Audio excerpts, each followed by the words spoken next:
Alors, chers amis, il y a une question qui a été posée sur le site tshuvot.com de quelqu'un qui me pose la question suivante. Le jour de Shabbat, il y a un enfant qui s'amuse avec un stylo et qui écrit avec le stylo. Quelle doit être la réaction des parents? Alors, je sais qu'il y a des maisons dans lesquelles la réaction, c'est un hurlement instantané du père. « Chavez !» Je ne suis pas sûr que ce soit la bonne réaction.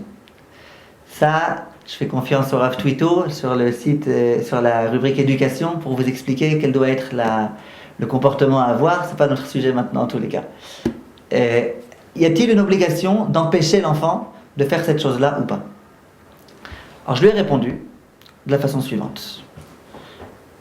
Que, en tant que père, et d'après pas mal de décisionnaires, la mère aussi est incluse dans cette chose-là, on a une obligation d'éduquer nos enfants, vu qu'on parlait d'éducation.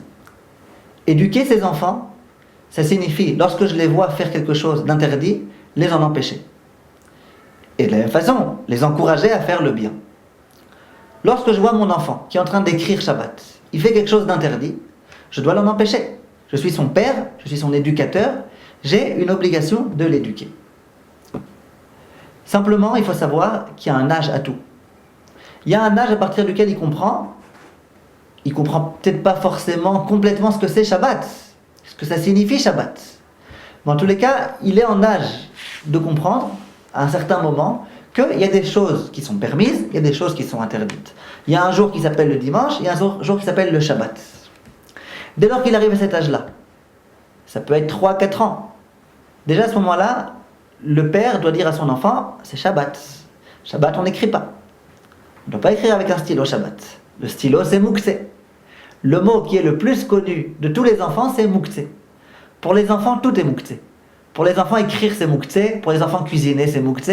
Pour les enfants, allumer la lumière, c'est Moukse. Et c'est le seul mot qu'ils connaissent. Le jour de Shabbat, Moukse. En tous les cas, alors c'est pas vrai, mais en tous les cas, on doit dire à notre enfant, écoute, mon enfant, il ne faut pas écrire Shabbat. Maintenant, lorsque notre enfant est encore incapable de comprendre cette chose-là, il a 1 an et demi, il ne sait pas c'est quoi oui ou non. Je peux lui dire c'est Shabbat, il ne comprend pas de quoi je lui parle. Alors bien évidemment, de lui crier, ça ne servira à rien, mais même lui expliquer, ça ne servira à rien.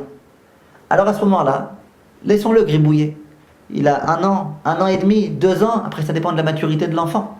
Mais disons que les décisionnaires écrivent que jusqu'à l'âge de 2 ans, ça ne sert à rien, on n'a aucune obligation, même en tant que parent, d'empêcher l'enfant de faire une chose pareille. Par contre, j'ai fini ma réponse en précisant que de donner ce stylo à un enfant, ça c'est interdit. Shabbat, j'ai pas le droit de dire à un enfant, regarde, il y a le stylo, tu veux faire des petits gribouillis? Ça j'ai pas le droit, même s'il a 1 an, même s'il a moins qu'1 an. Pourquoi? Parce que c'est vrai qu'il comprend pas encore exactement ce que c'est Shabbat, mais de donner à un enfant la possibilité de faire quelque chose d'interdit, ça j'ai pas le droit. En hébreu, ça s'appelle Sfiya Biyadaim. Ça veut dire rentrer dans la bouche du bébé quelque chose d'interdit. Ça, c'est assourd. Si je le vois manger quelque chose d'interdit, j'ai pas forcément l'obligation de l'en empêcher. Bien que concernant les aliments interdits, on préfère éviter parce que malheureusement, ça rend la personne tordue ensuite, comme écrit dans les enseignements de nos maîtres. Mais en tous les cas, laisser un enfant jouer avec un stylo, il n'y a pas de problème. Mais donner à un enfant un stylo pour qu'il écrive avec, et donc qu'il fasse quelque chose qui est interdit Shabbat, ça, j'ai pas le droit de le faire. Sur ça, il y a un intervenant qui m'a écrit et qui me dit, mais je comprends pas. Le stylo, quel est le statut ilchati du stylo? Le stylo, ça s'appelle un keli shemelarto leisur. Ça veut dire que le but du stylo, c'est d'écrire. Écrire pendant Shabbat, c'est interdit. Donc le stylo, c'est pas qu'il est mouktsé parce qu'il sert à rien. C'est pas qu'il est mouktsé parce qu'il coûte cher. On parle pas d'un Mont Blanc. Il est mouktsé parce qu'il sert, le petit stylo bic là, à 1 franc, il est mouktsé parce qu'il sert à écrire quelque chose. Or, écrire Shabbat, c'est interdit. Maintenant, me dit, donc cet homme-là, mouktsé, on a un principe. C'est que kli shemelarto leisur, un ustensile qui obéit à cette catégorie-là, donc le stylo, donc un mètre par exemple, ou toutes ces choses-là, ça, il n'y a pas de problème. Ça, on a le droit de les déplacer. Les tzorer goufo ou mkomo. Si j'ai le droit de le déplacer, si par exemple il y a un stylo qui se trouve ici sur la table, et que j'ai envie de manger à cet endroit-là, j'ai le droit Shabbat de prendre ce stylo et de l'enlever, de le retirer. Pourquoi? J'ai besoin de la place où il se trouve. De la même façon, si je veux me servir du stylo, non pas pour écrire, mais pour me servir du corps du stylo. Par exemple, je prends le stylo pour me gratter le dos. Je prends le stylo pour m'arranger ma raie. Je prends le stylo pour je ne sais pas encore quelle autre raison. Si je me sers du stylo, du corps du stylo, de la matière du stylo, pour faire quelque chose, j'ai aussi le droit. Donc me dit, ce Talmid Chacham là en question, il me dit, alors, je ne comprends pas. Donner un stylo à un enfant. L'enfant se sert du stylo pour s'amuser, en tant que jouet. Donc ça change quoi de me servir d'un stylo pour me gratter le dos, ou de me servir d'un stylo pour jouer? Donc il me dit, je ne comprends pas ce que vous dites. Pourquoi vous interdisez de donner un stylo à un enfant? Et je vous dis la vérité, je suis tout à fait d'accord avec ce qu'il écrit. Presque. Pourquoi? Parce que dans la réponse que j'ai donnée, j'ai bien précisé que c'est pas qu'il ne faut pas donner à un enfant un stylo à un enfant. C'est qu'il ne faut pas donner un stylo à un enfant pour qu'il écrive. Écrire s'interdit Shabbat.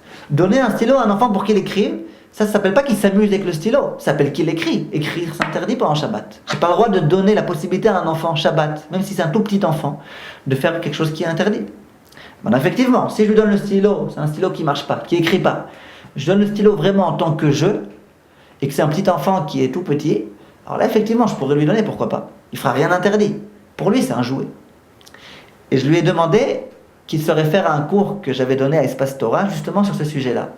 Le cours était intitulé, si je me souviens bien, le sablier pendant Shabbat. Et c'est exactement ce que j'ai expliqué dans mon cours. De donner par exemple un mètre à un enfant. Il y a des petits mètres comme ça, un instrument de mesure. Des petits mètres comme ça pour les enfants. Et les enfants ils s'amusent avec le mètre.